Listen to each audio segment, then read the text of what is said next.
디지털 기기를 사용할 때 시간을 꼭 정해야 하나요? 스마트폰을 일단은 켜주시기 바랍니다. 디지털 기기 사용 시간을 정해야 한다. 21명.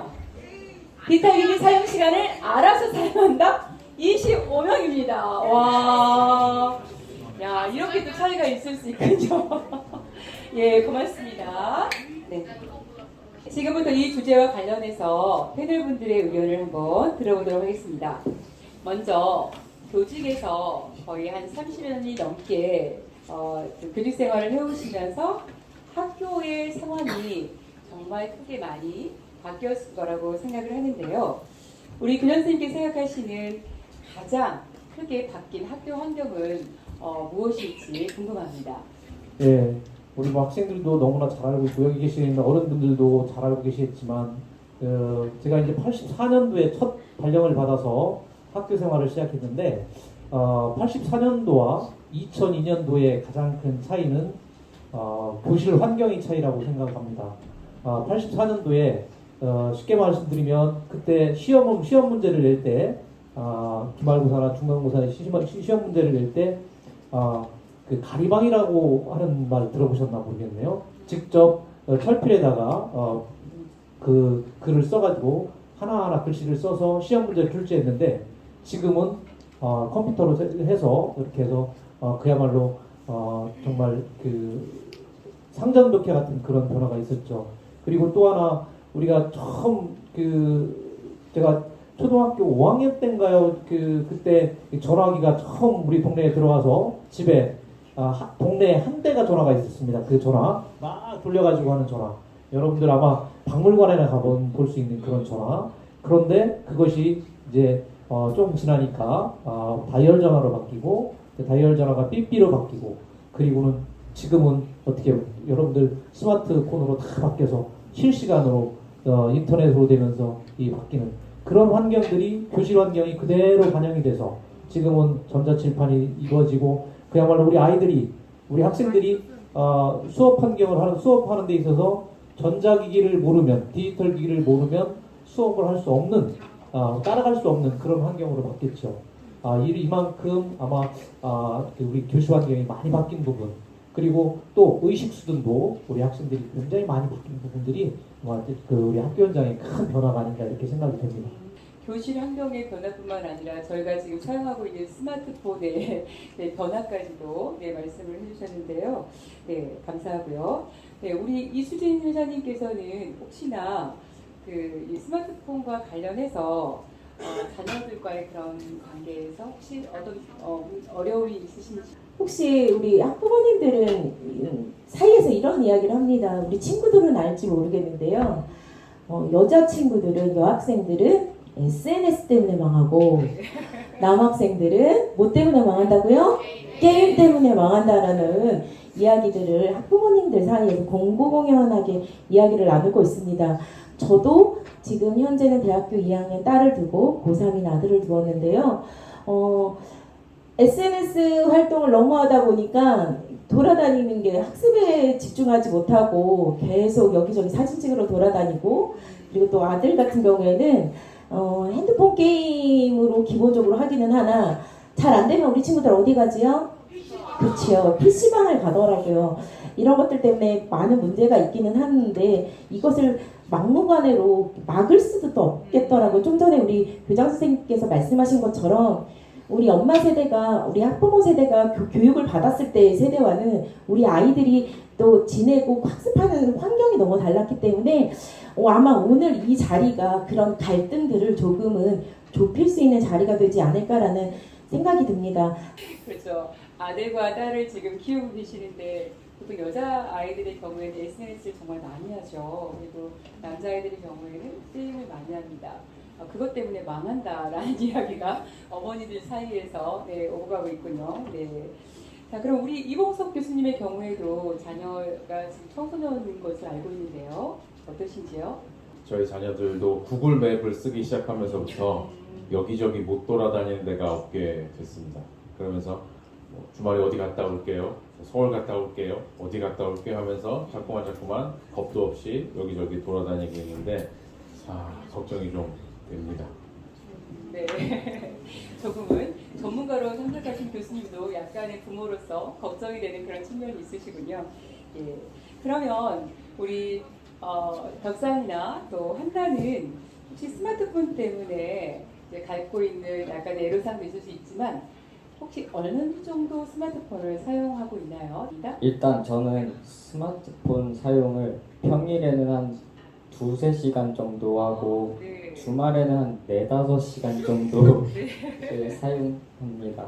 주말하고 평일하고 좀 시간차가 크네요. 네. 아, 그래요. 그러면 평일에는 2-3시간이면 주로 어떤 콘텐츠를 좀 주로 사용하시나요? 저는 거의 유튜브에 그럼 주말에는 거의 그 음악 스트리밍에 거의 그래요. 네. 우리 한나의 경우는 어떤가요? 저는 일단은 평일에는 평일 주말은 잘 모르고 네. 이제 일주일 평균으로 보면 하루에 한 5시간에서 6시간 정도 사용을 한다고 핸드폰이 알려주더라고요.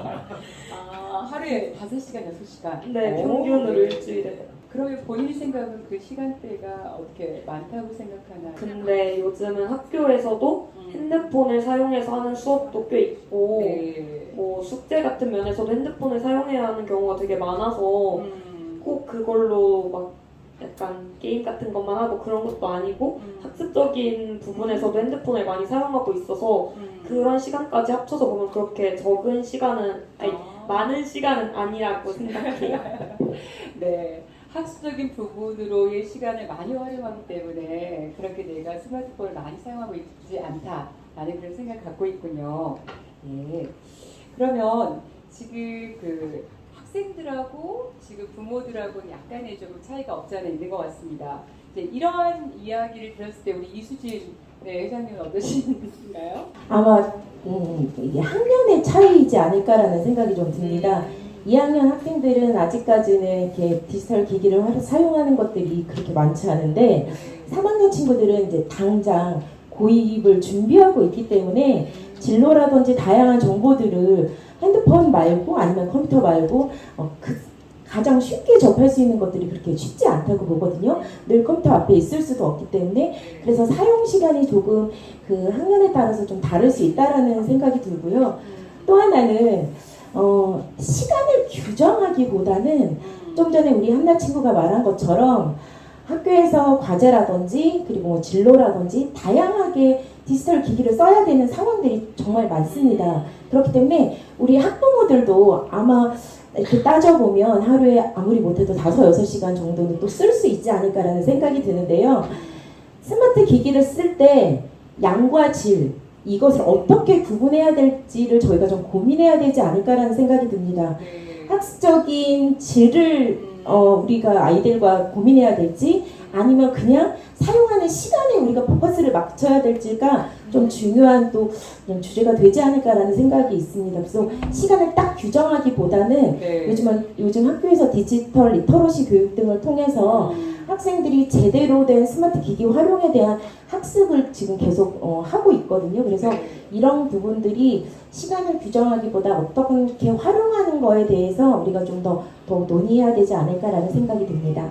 그러니까 학생들의 경우에는 스마트폰이나 그 태블릿 PC를 가지고 장시간 뭔가를 학습하고 있는 경우도 있어요. 그런데 부모 입장에서는 종일 스마트폰만 보고 있다라고 생각하셔서 그와 관련해서 이제 여러 가지 소위 말하면 잔소리, 이런 갈등이 야기가 되어지는데 이러한 상황들을 보시면서 우리 교수님은 어떠신지요? 시간을 조절해야 된다라고 하는 부분은 분명히 공감합니다. 마치 생활에서 어떤 규칙이 있는 것처럼요. 네, 또 스마트폰으로 우리 학생들이 단순히 즐겨하는 SNS나 게임 같은 것만 하는 것이 아니라 정보도 수집하고 또 진로 활동들도 하고 또 여가 선용도 하고 취미도 하는 부분들이 있기 때문에 우선 중요한 건 우리 부모님들이 아이들이 스마트폰을 또 스마트 미디어를 무엇에 쓰고 있는지를 확인을 하셔야 하고요. 또 주기적으로 아이들과 함께 이야기를 나누시면서 지금 뭐 하고 있는 거니? 지금 게임하고 있으면 그건 몇 시까지 할 거니? 같은 대화들을 통해서 사용 시간에 대한 관념들을 좀 심어주시는 것이 좋을 것 같습니다. 그러면 이런 학생들의 활용도에 대한 변화에 말맞추어서 부모님들도 뭔가 인식 개선이 필요한 것 같은데 부모님들의 그런 그와 관련된 교육이 매우 필요하지 않을까 싶은데요. 얼마 전에 논산 계룡에 있는 학부모님들이랑 이것과 관련된 이야기들을 하였습니다. 그리고 네네. 부여 학부모님들도 마찬가지긴 하지만 네. 아이들의 디지털 기기 사용에 대해서 우리가 어떤 제재를 해야 되나 그렇게 되면 아이들과 학부모가 신뢰도가 자꾸 떨어지는 부분들이 교수님께서 말씀하신 것처럼 있더라고요. 그래서 다양한 방법을 쓰고 계시더라고요. 요즘은 학생들이 SNS를 얼만큼을 쓰고 있는지, 게임을 얼만큼 했는지, 어떤 앱을 많이 활용했는지에 대한 데이터들을 충분히 학부모님들도 알 수 있는데 어느 순간 아이들이 엄마 머리 위에 있어서 그것을 조정하기도 하고 쓰는 시간을 다른 방법으로 엄마 머리 위에 있더라고요. 그래서 어머니들이 모르기 때문에 어찌 보면 이런 선순환 구조를 만들기 위해서는 학부모님들이 디지털 기기를 활용함에 있어서 어떻게 활용을 해야 되고 아이들이 지금 어떻게 학교에서 사용을 하고 있고 그리고 어떤 부분에서 제재를 해야 될지에 대해서 그리고 이것이 권력에 의한 학부모에 의한 이렇게 상하의 이렇게 누름이 아니라 잔소리가 아니라 수평 관계에 어찌 보면 커뮤니케이션을 할 수 있는 방법들을 좀 찾아야 되지 않을까라는 생각이 듭니다. 앞으로 디지털 세상, 특히나 메타버스 뭐 이런 가상 공간에서는요. 상하의 그 지위보다는 수평적인 관계들이 훨씬 더 많아진다고 하거든요. 그러면 우리 아이들의 다양한 아이디어가 어찌 보면 세상을 바꾸는 아이디어가 될 수 있는데 이것을 부모의 무지함과 알지 못한 부족함 때문에 제재만 한다는 것은 또 좀 문제가 있지 않을까라는 생각도 듭니다. 이 스마트폰 과오종 관련해서 학부모 교육이 여기저기서 이루어지고 있는데 교육을 받고 또 그 교육장에서도 다양한 의견들이 있으세요. 그런데 그 유효 기간이 거의 한 3일? 네. 일주일 정도 간다라고 얘기를 하시더라고요.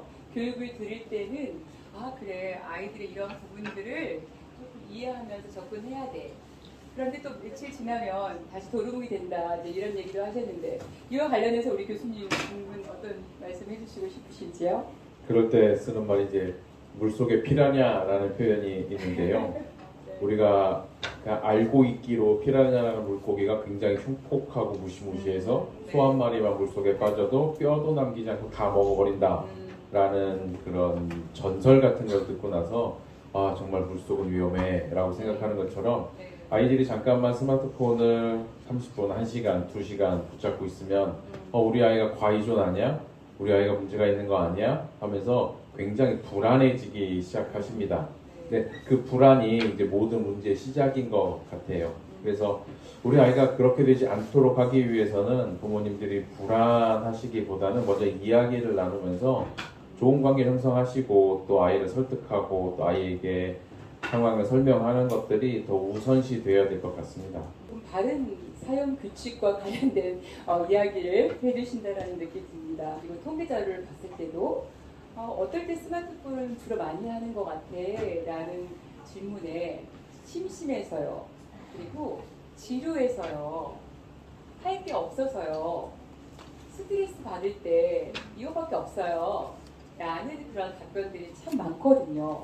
네, 이와 관련해서 우리 덕상이나 한나의 생각을 한번 들어보고 싶습니다. 스마트폰을 사용하는 데서 네. 스트레스를 풀기 위해서 심심해서 이러한 경우를 제가 느껴본 적이 있기 때문에 네. 저는 이거에 대해서 매우 공감하고요. 저는 스트레스 푸는 거는 좋은 방법이라고 네, 생각을 스트레스를 합니다. 푸는 도구로서 스마트폰은 매우 유용하다라고 생각을 하거든요.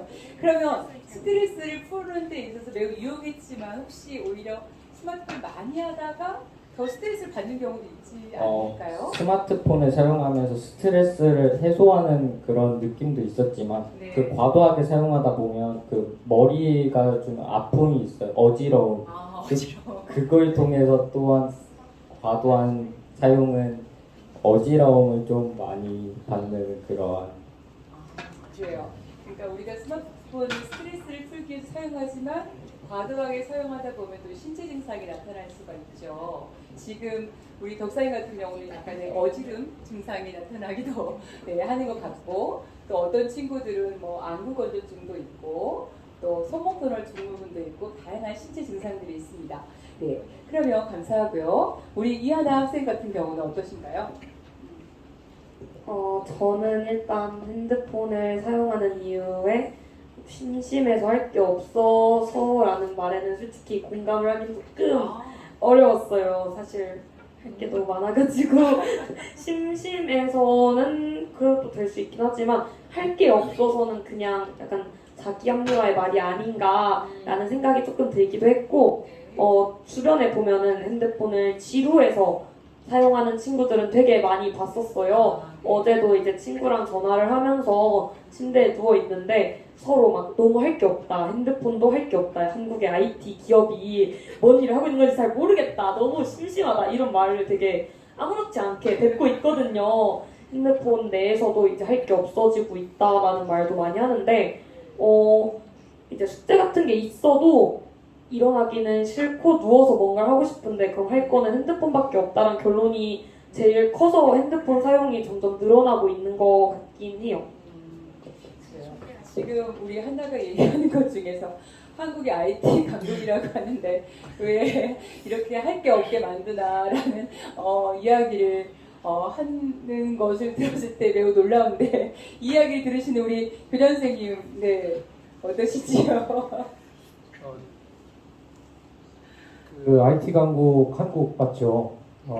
전 세계 어디를 가도 우리나라처럼 이렇게 IT가 세계적으로 어디든 와이파이가 다 펑펑 터지고 또 게임이 그 발달되고 이런 나라가 없다라고 생각합니다. 그리고 지금 뭐 식당을 가더라도 이 전자기기를 모르면 그 식사를 못할 정도로 지금 그런 상황으로 발전하고 있기 때문에 아마도 한나가 지금 아직 그 게임 전체적인 그 우리나라의 수준을 조금 좀 높여주는 그런 거 아닌가?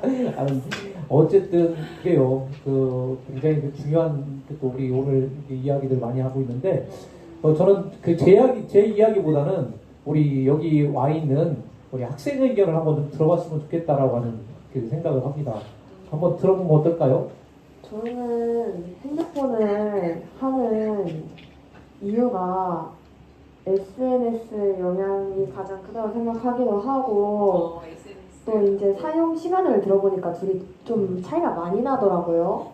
근데 이거는 학년이라고 말씀을 해주셨는데 네. 제가 봤을 때는 약간 그 관심 갖는 거가 둘이 다르기 때문이라고 생각해요. 덕상이는 주로 음악이나 영상 같은 걸 보고, 한나 언니랑 뭘 하는지 모르겠지만 제가 알고 SNS 많이 하는 걸로 알고 있어요. 그래갖고 그거는 아마 학년보다는 주로 관심사의 차이가 아닐까 생각하고, 관심사의 차이다. 네. 네. 그리고 이제 또 핸드폰. 그러면 진아는 네. 어떤 콘텐츠에 관심이 좀 많은가요? 저도 SNS 많이 하고요. 네. 또 연락도 친구들이랑 굉장히 10대들은 친구가 굉장히 중요하잖아요. 그렇기 그렇죠. 때문에 연락하는 것도 자주 하고, 네. 또 수업 시간에 궁금한 내용이 있으면 따로 찾아보기도 하고, 그러면서 아. 시간을 좀 보냅니다. 스마트폰 기기를 매우 긍정적으로 잘 활용하고 있는 네. 친구군요. 네. 그 우리 학교 학생들은 아마 다 그렇게 스마트폰 기기를 긍정적으로 잘 사용하고 있지 않을까.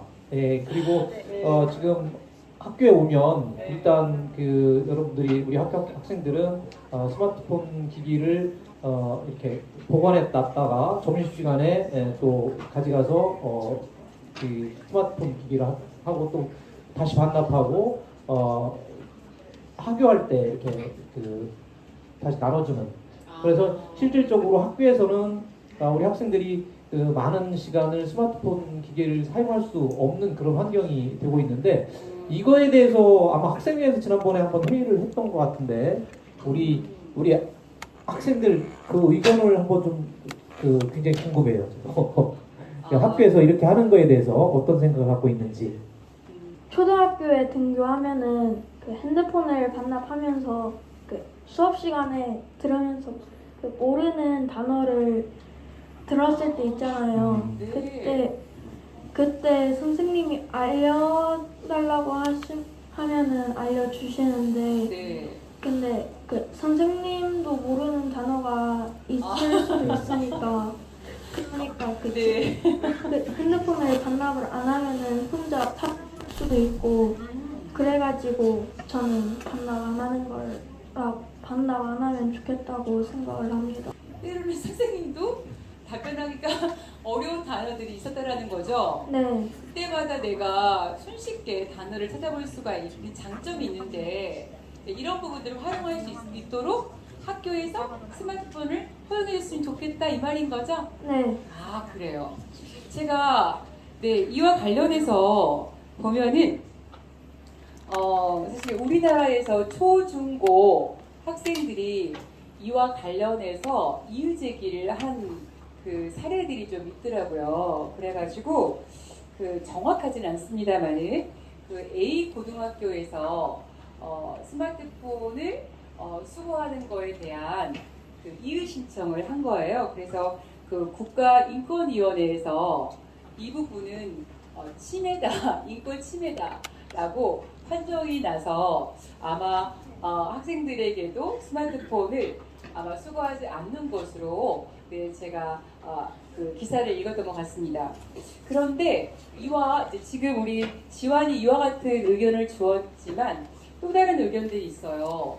전체적으로 통계를 보면은 그 우리 친구들이 온라인으로 그 위험이 매우 증가하고 있어서 OECD에서는 안전한 온라인 서비스 제공을 위해서 가이드라인을 발표하였고 그리고 영국의 경우에도 보면은 적정 연령 그 아이들이 이용할 수 있는 설계 가이드를 또 발표하면서 기업에서도 그 이상한 광고를 제한하고 그리고 자동 재생되는 것을 해제하고 그리고 알람을 중지하는 것들에 대해서 매우 강화하는 그런 정책을 펴고 있어요. 그리고 또 프랑스에서도 보면 초중고등학교 학생들에게 교내 스마트폰 사용 금지 규정을 마련한 것을 보았어요. 그래서 우리나라에서도 사실 이제 여러 가지 찬반의 의견들이 있지만 지금 현재 학교에서는 지금 우리 지환이와 같은 생각을 갖고 있는 것들도 조금은 의견을 좀 수렴하면서 해결 방안을 만들어가는 것이 좋지 않을까라는 그런 생각이 듭니다. 우리 임지연 학생 너무 고맙습니다. 예, 혹시 우리 학생들 의견과 관련해서 제가 이제 우리 학생회에서 한 번 더 오늘 그 토크 콘서트를 했으니까 스마트폰 사용에 대한 그 내용들을 더 진지하게 논의를 해서 거기에 나오는 의견을 충분히 그 학교 전체 학생들이 반영할 수 있도록 이렇게 노력을 하는 것이 좋을 것 같다라는 생각이 들고 또 하나는 우리 지금 사회자님께서 말씀하셨듯이 팝콘 브레인이라고 하는 말 혹시 여러분들 이제 나중에 찾아보면 할 거예요. 그 팝콘 브레인이라고 하는 말이 있습니다. 스마트폰 기기가 자극적이기 때문에 뇌에서 팝콘에 튀는 것처럼 이렇게 받아들이고 하는 그 자극적인 것만 받아들인다라고 하는 그래서 정말 창의성이 없어진다라고 하는 그런 이야기들이 많이 있기 때문에 우리 자라나는 청소년들에게는 올바른 그 디지털 사용 그 방법이 어떤 것인가라고 하는 늘 고민하고 선생님들이 있기 때문에 우리 한번 진지하게 토론하는 그런 시간을 가져보면 좋겠다라고 하는 의견을 드립니다. 예. 우리 교장선생님께 박수 한번 초대해야 되지 않을까요? 왜냐하면 교장 선생님께서 이런 열린 마음을 가지고 여러분들의 의견을 청취하시는 그러한 자세가 저는 이 학교의 가장 큰 장점이고 자원이 아닌가라는 생각이 들거든요. 제가 이 토크 콘서트를 진행하기 위해서 몇 차례 학교를 오가면서 학생들을 만나실 때마다 이렇게 정말 미소로 누구의 이름을 불러주시면서 대해주시는 것들이 우리 아이가 있으면 이 학교로 보내고 싶다 라는 생각이 들 정도였거든요. 그런데 지금 나왔던 이런 의견들을 이렇게 외면하지 않으시고 토론을 통해서 좀 더 좋은 방법을 마련하시겠다라고 말씀해 주셔서 참 고맙습니다. 자, 그런데요. 지금 좋은 의견들을 주셨는데 제가 우리 회장님께 한 가지 좀 여쭙고 싶은 부분들이 있습니다. 저희 과기부와 또 저희 그 한국지능정보사회진흥원에서 매년 인터넷 스마트폰 관련해서 실태 조사를 하거든요.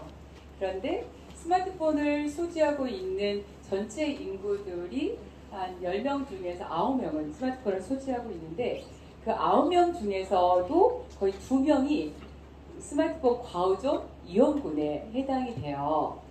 그런데 전 연령대 중에서 청소년들이 또 중학생들이 가장 위험군이 높게 나타나고 있고 그리고 가정의 형태를 보면은 맞벌이 가정의 자녀들이 더 과의존이 높다라는 그런 발표가 있었습니다. 이 부분에 대해서 우리 회장님께서는 어떻게 바라보시는지 궁금합니다. 아마 지금 다들 공감하고 있으실 거예요. 맞벌이를 하는 부모님들은 아이들을 어쩔 수 없이 집에 혼자 놔두거나 아니면 초등학교 같은 경우에는 소위 학원을 가지 않아도 됨에도 불구하고 학원을 몇 개의 학원을 학생들한테 돌리는 경우도 참 많습니다. 그렇기 때문에 그런 시간들을 아이들이 스스로 자기주도 학습을 할 수 있도록 뭔가 매뉴얼을 짜주고 아니면 계속 소통을 통해서 아이들이 할 수 있는 거리들을 다양하게 만들어줘야 되는데 아마 요즘 이런 이야기도 있어요. 학부모들 사이에 요즘 아이들은 누가 키우냐면 유튜브가 키운다고 해요. 네, 가만 들어보면 우리 학생들도 지금 뭐 의존하는 게 문제이기도 하지만 정말 학부모님들도 스마트 기기에 의존하는 비율이 정말 크거든요.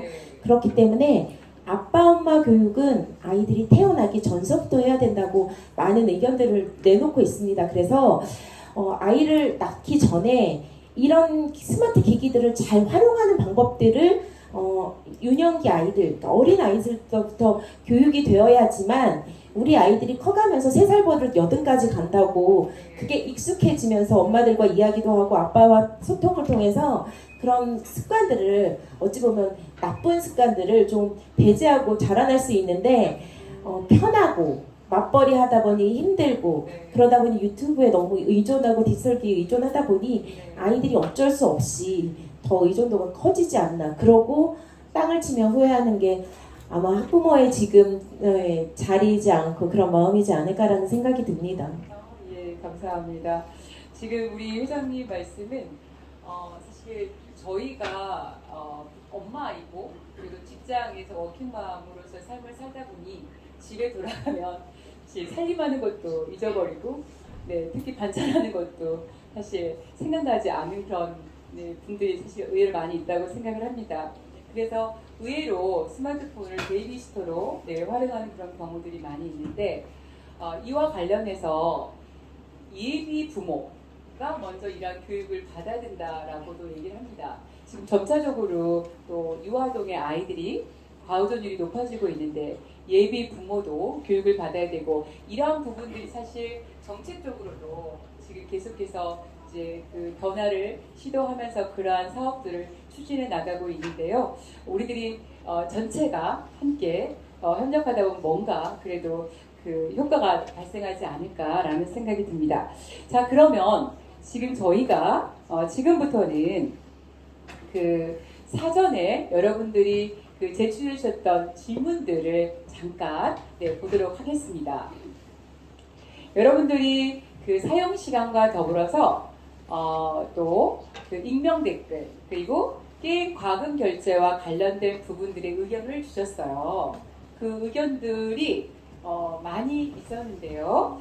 그 중에서 5가지를 저희가 선택을 했습니다.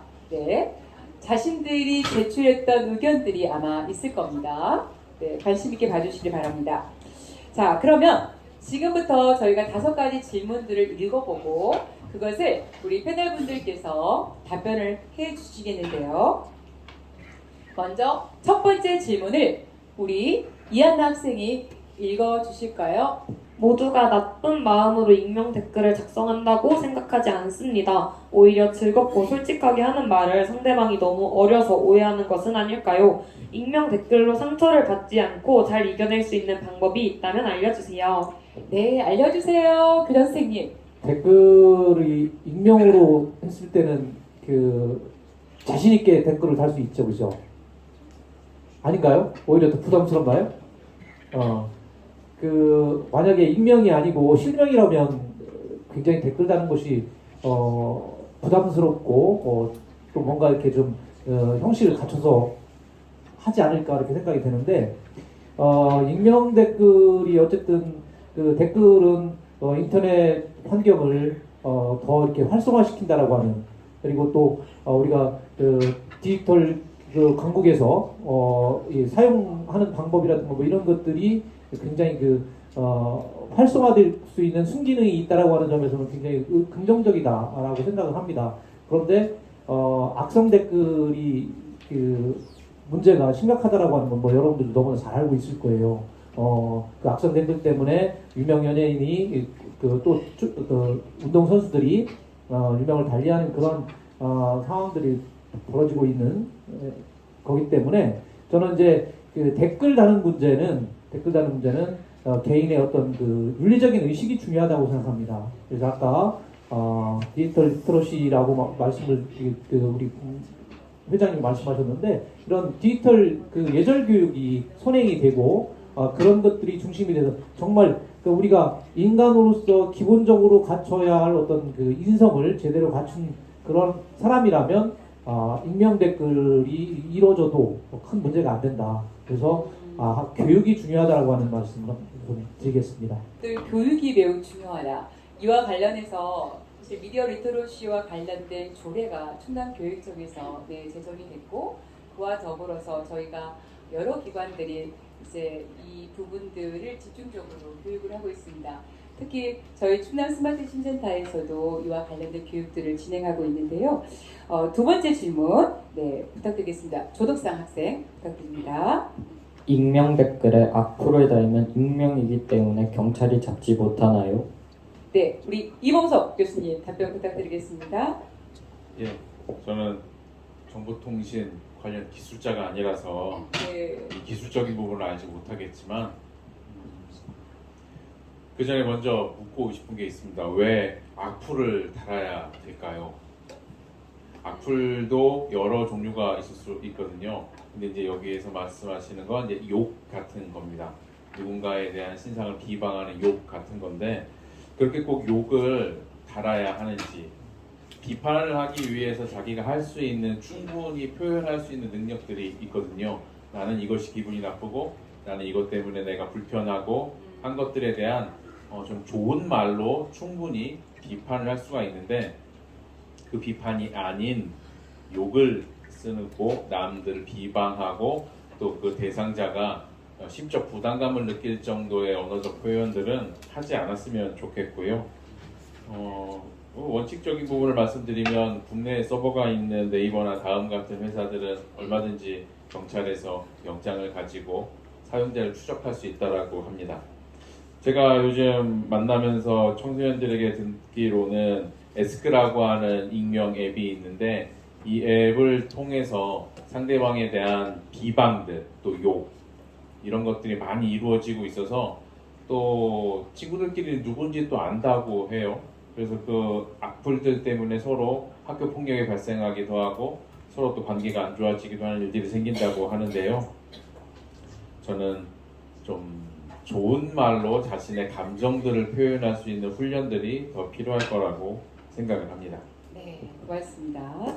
예, 그러면 지금 그 IT와 관련해서 기술자가 아니시지만 저희 한국지능정보사회진흥원 지금 디지털 대응팀에서 계시는 정영환 측위님께서 이 질문에 대한 답변을 좀 해주셨으면 좋겠습니다. 간략하게 말씀드리면 어디에 가서 어떤 악플을 달든지 어디든지 잡을 수 있습니다.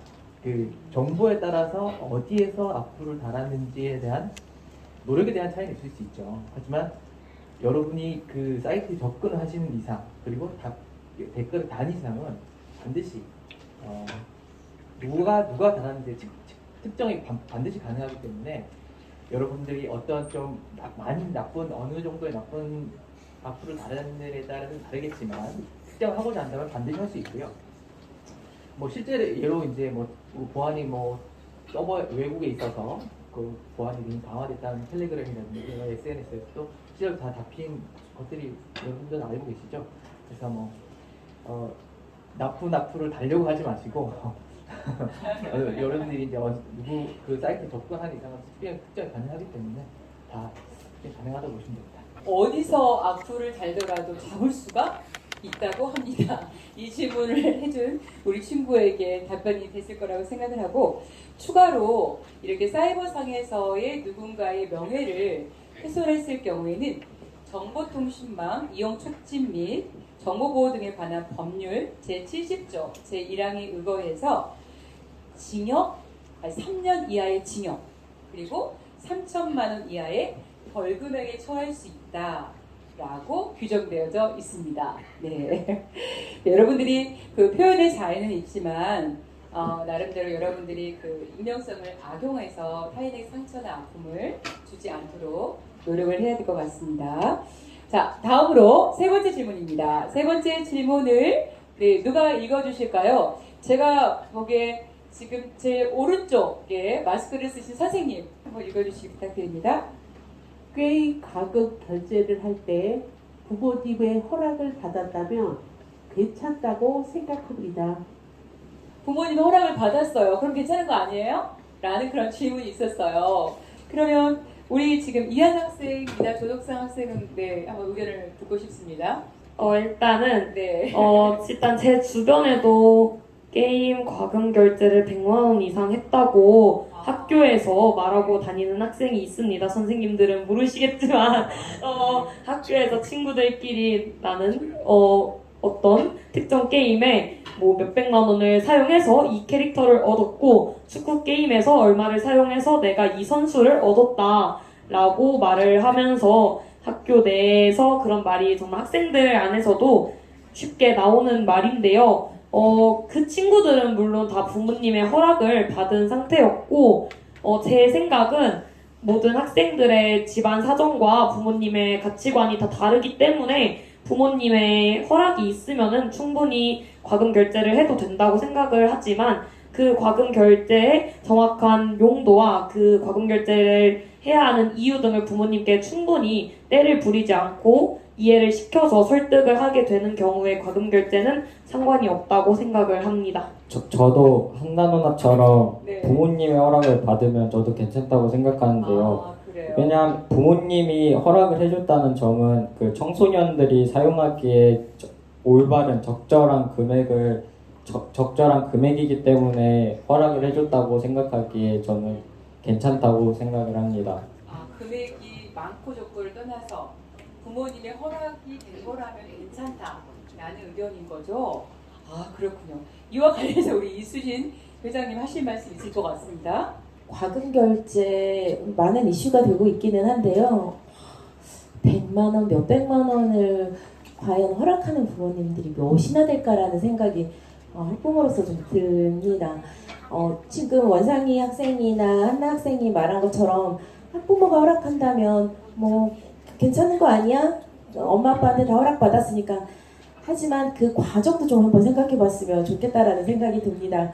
학생들이 뭐 말한 것처럼 때를 써서 또 달라고 하는 경우도 있고, 그리고 학부모가 허락은 하고 있지만 그 허락이 본래에 그 사용하려고 했었던 과금인지도 좀 고민해 봐야 되지 않나라는 생각이 들고요. 그리고 더 중요한 건 청소년기에 과금 결제를 해서 뭔가 부풀려진 캐릭터라든지 부풀려진 액수는 분명히 계속 그것을 끊지 못하고 이어가야 되는 상황이 될 수 있거든요. 그러면 이것들은 제2의 제3의 또 게임 중독이 될 수도 있고요. 그 과금이 되는 그 경제적인 것들을 충당하기 위해서 우리 친구들이 뭐 아르바이트라든지 다양한 과정에서 또 돈을 벌 수 있는 방법들을 찾을 텐데, 이 액수가 커지면 정말 또 나쁜 길로 또 빠질 수 있는 것들이 있기 때문에 과금 결제가 학부모들이 이제 허락을 했다 안 했다 이게 중요한 게 아니라 정말 많은 이야기들을 통해서 그것들이 허락되는 그 과정들이 좀 필요하지 않을까라는 생각이 듭니다. 예, 지금 중요한 말씀을 해주셨는데요. 사실 저희가 만나는 친구들의 경우에도 게임 과금 결제 때문에 다양한 아르바이트를 하는 그런 경우들이 많이 있고 빚에 허덕이는 그런 친구들이 의외로 많이 있습니다. 그래서 이와 관련해서 그 자녀 보호 기능을 설정하는 것도 사실 매우 중요한데요. 우리 이봉석 교수님께서 이 부분에 대해서 조금 간단하게 부탁을 드리겠습니다. 게임과 과금과 채팅 이 세 가지는 각각은 다 잘 쓰면 문제가 없는데 이 세 가지가 하나로 뭉쳐질 때 이제 문제가 발생하게 되는 거죠. 비교 당하기 때문에 그렇습니다. 친구들 많이 하는 자동차 게임 같은 것도 있고요. 또 로블모도 있고요. 거기 보면 나만 기본템이에요. 나만 기본차예요. 그래서 나는 실력이 좋은데도 나는 이길 수가 없어요. 그러면은 비교하게 됩니다. 누구는 어떤 아이템 때문에, 누구는 어떤 스킨으로. 그러면 그것을 갖고 싶은 거죠. 게임 과금을 한번 하기 시작을 하면 그때부터는 이제 갈림길이 생기기 시작하는 겁니다. 선택의 갈림길이 생기는데요. 게임 과금을 하기 전에는 이렇게 생각했습니다. 에이, 다음에 해야겠다. 좀 더 노력해야겠다. 하지만 한 번이라도 게임 과금을 하고 나면 이렇게 생각합니다. 또 돈을 쓸까? 돈을 더 써볼까? 돈을 더 쓸 수 있을 텐데 하면서 자신이 선택지가 이제는 점점점 게임을 과금하는 쪽으로 의존하게 되는 거죠. 저는 그래서 친구들에게 가장 중요한 게 게임에서 과금을 하는 그 돈이라고 하는 거의 가치를 우리 친구들이 정확히 알았으면 좋겠다는 겁니다. 게임 속에서 아이템을 구매할 때 사용하는 금액이 도대체 현실에서는 얼만큼의 금액인지를 우리 친구들이 잘 알지를 못할 때가 많습니다. 네. 게임 과금할 때 아이템 팩 같은 거 쓸 때 2만 원, 5만 원, 10만 원 이렇게 사거든요. 근데 어쩔 때 5만 원짜리 아이템 팩 샀는데 그 아이템이 사라지는 데는 15초도 안 걸릴 때가 있어요. 1시간 동안 일해야지 요즘 9,610원 받는 세상입니다. 1시간 동안 열심히 일을 했을 때 버는 돈이 9,600원인데 게임 속에서 9,000원은요 1초면 사라지거든요. 그러면 이 간격을 생각을 하시면서 게임에서 돈을 쓴다라고 하는 건 이만큼의 무게감이 있구나. 그리고 더 중요한 건 게임 속에서의 과금은 우리 어린 청소년들에게 맞춰져 있지 않고 성인들에게 맞춰져 있어요. 그래서 이 금액이 너무 크게 책정이 되어 있는 거죠. 저는 그래서 게임을 하면서 과금을 할 수는 있지만 마치 용돈을 쓰듯이 내가 지금 이 용돈을 과자를 사 먹는 데 사용하게 되면 내가 이 용돈으로 슬라임을 사는 데는 못 쓰겠지 하면 나는 과자와 슬라임 사이에서 고민을 하는 것처럼 게임을 과금할 때도 고민을 하면서 그 돈이라고 하는 실제적인 가치를 생각해 가면서 쓰면 좋겠고 부모님들도 아이들에게 용돈을 주면서 용돈 사용에 대한 가르침을 주시는 것처럼 게임 속에서 돈을 쓰는 거에 대해서도 이것이 얼마만큼의 금액이고 어떻게 쓰는 게 좋은 건지에 대한 그 과금에 대한 교육들을 같이 하시면 좋겠다는 생각을 합니다. 그 만 18세 미만 그 청소년의 경우에는 보호자의 요청이 있을 때 게임 이용 시간 제한을 두는 게임 시간 선택제가 있습니다. 그리고 또 자녀 보호 기능을 그 스마트폰에 설치해서 그 이용 시간이나 그 지출 한도 이 부분들에 대해서도 활용할 수가 있습니다. 그렇기 때문에 여러분들이 그 실태 조사를 보면 청소년의 경우에 가장 어려워하는 게 조절이거든요. 그래서 이 조절 부분에 있어서 여러분들이 좀 부모님과 그 대화를 통해서 도움을 받는 것도 하나의 좋은 대안이라고 생각을 합니다. 이제 끝으로 오늘 우리가 그 스마트폰 사용과 관련해서 나타나는 여러 가지 역기능적인 그런 부분들을 주로 다뤘지만 정말 학생들 그리고 또 학부모 회장님 그리고 전문가 교장 선생님을 통해서 긍정적인 여러 가지 부분들도 많이 알 수가 있었습니다. 사실 그 최근에 미국 FDA에서는 그 모바일 게임 그 인데버 RX라는 그 게임을 통해서 아동의 그 ADHD를 치료하는 그런 치료제로 승인한 그런 기사를 보았습니다. 우리가 이러한 스마트 기기를 디지털 기기를 잘 활용하면 그만큼 치료제로도 활용될 수 있다라는 거. 그래서 여러분들이 이 부분들을 다시 한번 늘 생각하면서 잘 활용할 수 있었으면 좋겠다라는 말씀을 드리겠고요. 끝으로 이 부여 지역이 사실 과거와 소통을 잘 하고 있는 역사 도시지 않습니까? 그런데 오늘 이 자리에서 우리 여러 패널 분들과 또 우리 학생들과 이런 마음의 소리를 듣는 그런 시간을 갖게 된 게 매우 감사합니다. 연령대에 따라서 약간의 그 관점의 차이가 있지만 우리가 서로가 이렇게 좋은 건강한 행복한 사회를 만들어가기 위해서 노력하고 있구나라는 것을 알 수 있는 자리였습니다. 오늘 패널로 수고해 주신 우리 이한나 학생을 비롯해서 조덕상 학생 그리고 교장 선생님 그리고 교수님과 학부모 회장님께 감사의 박수 한번 부탁드리겠습니다. 네. 또한 여러분들께서 집으로 돌아가셔서 부모님들께도 저희 그 스마트 심센터 홈페이지가 있습니다. 그리고 또 아름다운 인터넷 세상이라는 홈페이지가 있습니다. 여러분들이 그 홈페이지에 들어가시면 다양한 스마트폰 사용과 관련된 그런 정보들을 공유할 수 있기 때문에 그러한 부분들도 활용할 수 있었으면 좋겠습니다. 오늘 토크 콘서트를 마치도록 하겠습니다. 감사합니다.